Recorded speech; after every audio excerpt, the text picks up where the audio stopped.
ही धरती अल्लाह जे वलियन सां भरल आहे। वॾा वॾा औलिया किराम थी गुज़रिया पर कंहिंजो उर्स मुबारक रजबुल मुरज्जब ते थींदो आहे। हज़रत पीर मोइनुद्दीन चिश्ती अजमेरी रहमतुल्लाह अलैह जो, हज़रत बाबा फरीद जो उर्स थींदो आहे।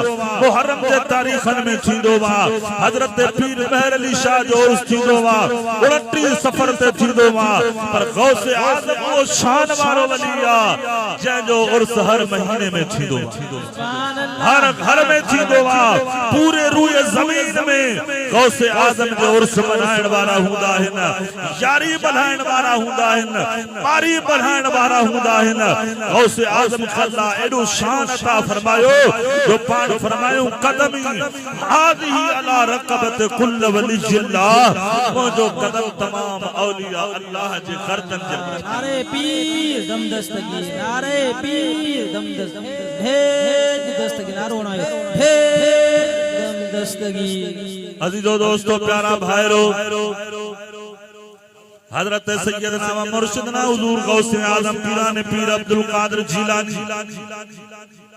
जरा पंहिंजे वालिदा पंहिंजे मां जे पेट में आया तो गौसे आज़म जी अम्मा जो नालो आ फातिमा। गौसे आज़म जी अम्मा जो नालो छा है? फातिमा। गौसे आज़म